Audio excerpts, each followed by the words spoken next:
Outlaw Sports, brought to you by Molson Canadian, made from Canada, and Rocky Mountain Barbecue, Alberta barbecue cuisine at its best. Interesting weekend, Grant. The Calgary Flames get fired up and play the Vancouver Canucks and win in a shootout in a very entertaining game.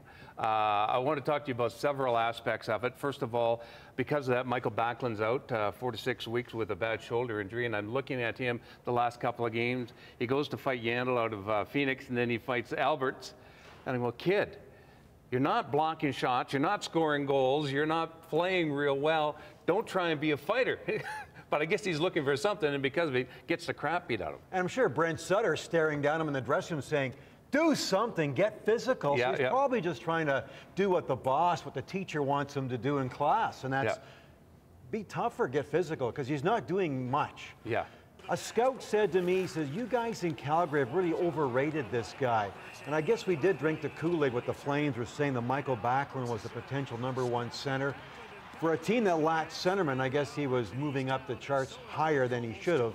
Because really, I don't know what he is. He's probably, the scout told me, about a third-line center on a good team at best.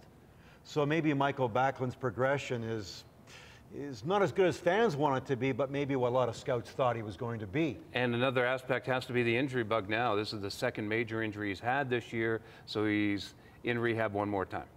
And probably trade bait kind of guy. If the Flames wanted to make a deal, if this Jeff Carter thing is for real with Columbus, maybe a guy like Backlund would potentially be there. But that's off the table now. Another injury too. Let me get back to the Vancouver game just a second. Is Blair Jones. Yeah. Now, whoever thought this guy would be a much-needed centerman for the Flames when he was traded by Tampa to the Flames? Doesn't get a lot of points, but Mike, he's big, he can skate, he can do a lot of things. He's been valuable for the Flames. So the injury bug is really a story for the Flames right now. When he got hurt on that power play against Phoenix, you felt so bad for the guy, hobbling around out there. It just like you knew what the end result was going to be, but there's nothing you could do about it. If that was soccer, what would he have done, Mike? Amputation, Grant. Well, he would have been down there rolling around. They would have brought out the freezing ice and put him on a stretcher and carried him off. He fought like heck. Yeah.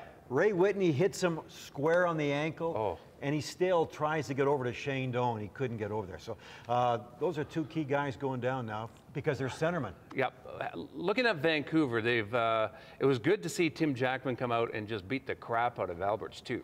So it was good because the Flames are not a big, tough team. They're a soft team in my estimation. You know, it kind of worries me. And now the injury bugs hit here.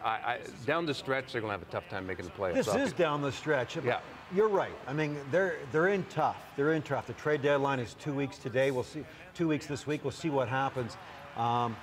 But don't you have to be amazed how the Flames continue to play since they were in Boston and they got blown out 9-0? I think that was January 5th. They have gone 8-3-3. That's pretty impressive for a team that's getting hurt, that's getting hurt every game they go out with like American Hockey League forwards sometimes playing big minutes. I want to ask you things. This Vancouver Canuck team, you know, they went out and got Byron Bitts. Alberts was there last year. A couple of former Bruins trying to toughen up, but to me, they still seem like a team that doesn't play like a tough team, plays like a pick-your-spot kind of team. That's the way I kind of look at it. But I don't think anyone's going to beat them in the West. You might be right, but when I was watching the Canucks play the Flames, I was amazed. Like Alex Edler, the defenseman, he was laying the body on. I didn't notice him doing that before in years past. Perhaps I've just missed it. And maybe it's easy pickings to pick on the Flames. I think maybe it is, Mike. Maybe it is. But to me, they look more physical and they look bigger than the Flames. I guess most teams do look bigger than the Flames, just stronger looking. I think that bodes well for the Canucks from here on in, that they can maybe match up. You think they're just going up against the Flames and being tough. I think maybe a sign of things to come. We will see, Grant. We're going to take a short break, back in 15 seconds with a couple of milestones for the Calgary Flames. Feeling the winter chill? Call the experts at Simply Yours Windows and Doors. Get the job done right, on time, and on budget.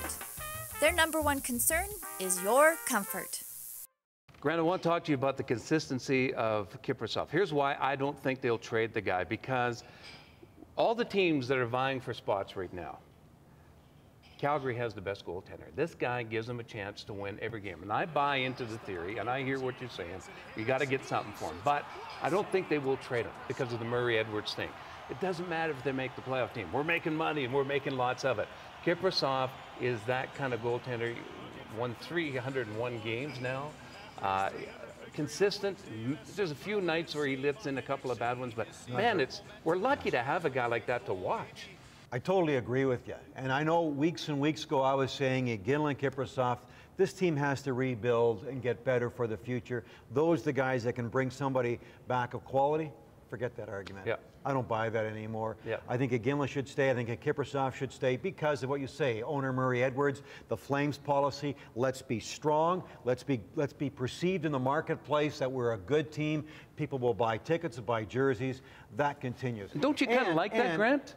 I'll tell you why. Because yeah, no, I see a different side of it, yes. Yeah, because the mercenary thing, the Billy Guerins and all these kind of guys going from team to team to team every year.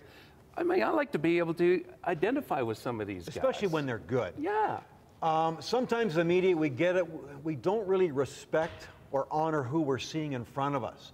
And I think what we're seeing out of Miikka Kiprusoff, we should value what we're seeing. This guy is phenomenal. He's not just one of the best goalies in the teams battling for the playoffs in the Western Conference, Mike.